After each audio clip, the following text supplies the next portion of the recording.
नमस्कार, एस्ट्रो तक में आप सबका बहुत बहुत स्वागत है। धनतेरस की आप सबको बहुत बहुत शुभकामनाएं।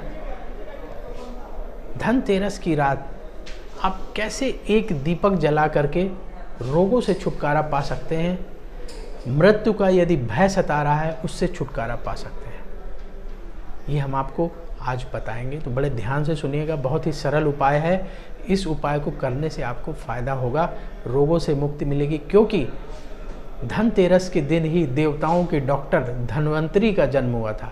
समुद्र मंथन से अमृत का कलश लेकर के भगवान धन्वंतरी प्रकट हुए थे। इनको देवताओं का डॉक्टर भी कहा जाता है। और उस अमृतमयी जो कलश लेकर के प्रकट हुए थे उसमें सभी तरह के रोगों को नष्ट करने की औषधि थी उस अमृत में, इसीलिए उसे अमृत कहा जाता है। तो यदि वो हमसे प्रसन्न हो जाएं तो हमारे रोगों को दूर कर देंगे। और जब रोग दूर हो जाएंगे तो किसी भी तरह का भय मन में नहीं रहेगा, क्योंकि रोगों की वजह से तरह तरह के भय हमारे मन में आते हैं। हमें कुछ ये ना हो जाए, वो ना हो जाए, हमारे परिवार में किसी को ये ना हो जाए, वो ना हो जाए, इस तरह का भय रहता है। तो आप धनतेरस के दिन भगवान धन्वंतरी का कैसे आशीर्वाद पाएँ जिससे कि रोगों से मुक्ति मिले और आपके जीवन की परेशानियां दूर हों। और धनतेरस के दिन ये दीपक जलाने से यमराज भी प्रसन्न होते हैं, क्योंकि देखिए स्वास्थ्य सबसे बड़ा धन है। जब आपका स्वास्थ्य ठीक रहेगा ना तो सब कुछ ठीक रहेगा। आप बढ़िया फिट रहेंगे तो अच्छे से मेहनत कर पाएंगे, काम कर पाएंगे, जो काम आप करना चाहते हैं करेंगे और अपने लिए धन कमा पाएंगे। लेकिन अगर स्वास्थ्य ठीक नहीं रहेगा तो फिर आप घर से कैसे बाहर निकलेंगे, कैसे मेहनत करेंगे, कैसे धन कमाएंगे। तो स्वास्थ्य बहुत बड़ा धन है। तो स्वास्थ्य की रक्षा के लिए आप भगवान धन्वंतरी का पूजन कर सकते हैं। और अकाल जो मृत्यु है, मृत्यु का जो भय है, उसको दूर करने के लिए यमराज को प्रसन्न कर सकते हैं। तो आप धनतेरस के दिन भी यमराज को प्रसन्न कर सकते हैं। ऐसी परंपरा सदियों से चली आ रही। करना क्या है, आपको एक छोटा सा उपाय करना है। यदि आपके घर में आंगन है तो ये आंगन में कर लीजिएगा, नहीं है तो कोई बात नहीं, आप घर के द्वार में भी कर सकते हैं। एक बड़ा सा कटोरा ले लीजिएगा और उस कटोरे में अच्छे क्वालिटी का साबुत चावल भरना है।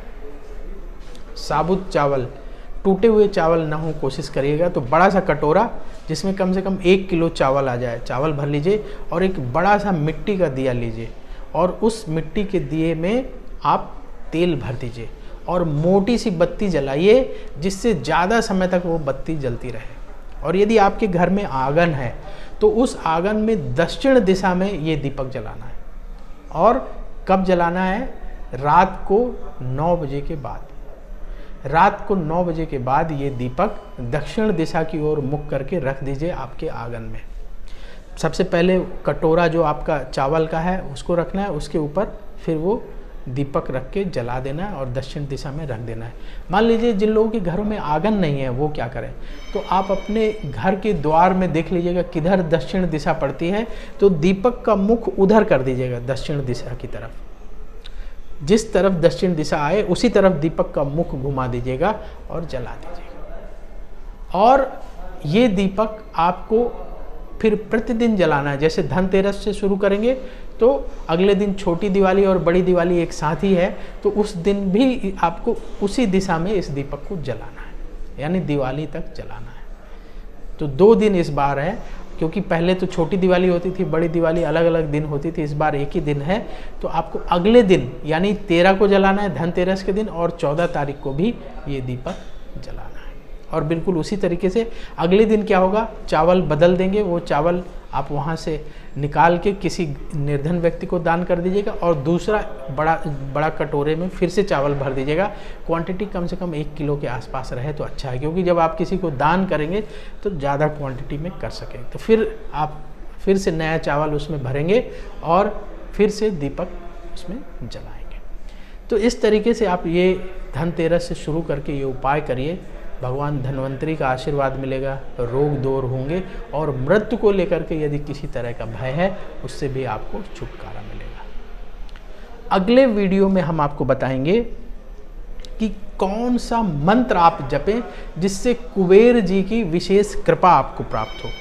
तो कुबेर देव को प्रसन्न करने का जो विलक्षण मंत्र है वो हम आपको अगले वीडियो में बताएंगे, और बहुत ही सरल मंत्र बताएंगे, ये आपको बता रहे हैं, जिसका जाप कोई भी कर सकता है। क्योंकि बहुत सारे लोग इतने टफ मंत्र बताते हैं कि लोगों को उसको उच्चारण करने में परेशानी होती है, जाप करने में परेशानी होती है। तो हम आपको बहुत ही सरल और छोटा मंत्र बताएंगे अगले वीडियो में, जिसका यदि आप जाप करेंगे तो कुबेर जी प्रसन्न होंगे, और भगवान कुबेर यदि प्रसन्न हो गए तो फिर धन की कमी आपको नहीं रहेगी। तो अगला वीडियो अवश्य देखिएगा। मुझे दीजिए अनुमति। आप सबको धनतेरस की बहुत बहुत शुभकामनाएं। जय श्री कृष्ण।